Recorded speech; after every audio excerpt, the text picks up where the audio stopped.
L-ewwel qari. Qari miktib tal-Profeta Eżajja. Sidi l-mulej fetaħ li widinti u jiena ma webbisx rasi, ma rġajtx lura. Tajt dar il dawk li kienu jsawtuni, ħaddejja lil dawk li kienu initfu l-ħiti. Ma ħbejtx wiċċi mit-tajjir u l-bżieq.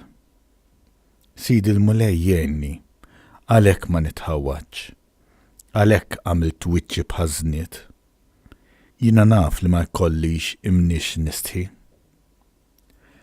Dak li jagħmel ġustizzja miegħi jinsab fil-qrib. Min se joħodha miegħi? Ħanoqogħdu għall-ħaqq flimkien. Minu kontrija, ħajersaq lejja. Ara sidi l-mulej jenni, min se jagħtini t-tort? Il-kelma tal-mulej.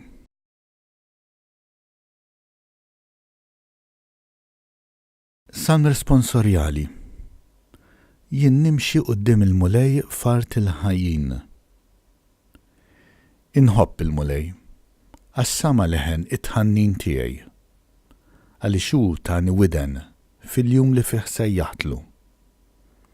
Jien nimxi quddiem il-mulej fart il-ħajjin. Il-ħbula tal-mewt dawruni, l-irbit tal-imwiet ħakimni, fin-niket u l-hemm sibt ruħi. Imma jisem il-mulej sejjaħt, mulej, nitolbok, salvani. Jien nimxi quddiem il-mulej fart il-ħajjin. Ħanin il-mulej u ġust, twejjeb u Alla tagħna. Iħares id-dajfa l-mulej, jien kont ma'kus, u ħelisni. Jien nimxi quddiem il-mulej fart il-ħajjin. Għax mill-mewt ħelis lil ħajti, lill-għajnejja mid-dmuħ u l-riġlejja mit-tfixkil. Jien nimxi quddiem il-mulej fart il-ħajjin. Jien nimxi quddiem il-mulej fart il-ħajjin.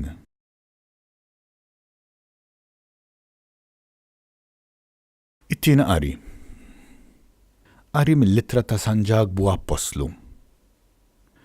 X'jiswa ħuti li wieħed jgħid li għandu l-fidi jekk ma jurihiex fl-emil tiegħu. Jaqgħu tista' ssalvah din il-fidi?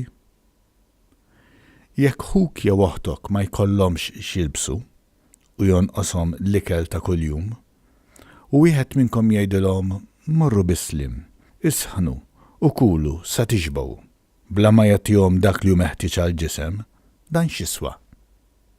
Hekk ukoll il-fidi, jekk tkun weħeda u ma jkollix l-emil, tkun mejta fi anfisha.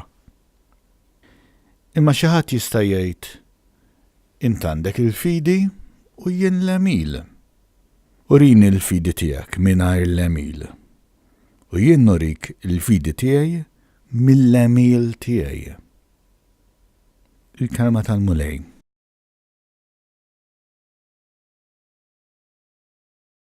Qari mill-Evanġelju skont San Mark. F'dak iż-żmien telaq Ġesu flimkien mad-dixxipli tiegħu lejn l-irħula ta' Ċesarija ta' Filippu. Huma mexxin li d-dixxipli tiegħu għamlilhom din il-mistoqsija. Min jgħidu n-nies li jien? Wieġbuh qalulu Ġwann il-Battista, oħrajn Elija u oħrajn wieħed mill-profeti. Staqsihom, immintom, min tgħidu li jien? Qabes Pietru qallu inti l-Messija. Imbagħad ordnalhom ħafna biex ma jitkellmu ma' ħadd fuqu u beda jgħallimhom fuq li kien meħtieġ li bin il-bniedem ibati ħafna, ikun miċħud mill-anzjani u mill-qassisin il-kbar u l-kittieba, joqtluh u wara 3 ijiem jerġa' jqum. Fuq dan kellimhom ċar. Pietru ġibdu lejh u beda jlumu. Iżdu dar iħares lejn id-dixxipli tiegħu u ċanfar lil Pietru qallu itlaq minn qudiemi ya xitan għax m'intix taħseb fil-ħwejjeġ ta' Alla imma f'dawk tal-bnedmin. Sejjaħ leħ in-nies flimkien mad-dixxipli tiegħu u qalilhom jekk xi ħadd irid jiġi warajja għandu jiċħat lilu nnifsu, jerfa' salibu u jimxi warajja. Għax min irid isalva ħajtu jitlefha. Imma min jitlef ħajtu għall-imħabba tiegħi u tal-Evanġelju jisalva. Għax jiswielu l-bniedem jekk jikseb id-dinja kollha u mbagħad jitlef ħajtu. Il-kelma ta' Mulej.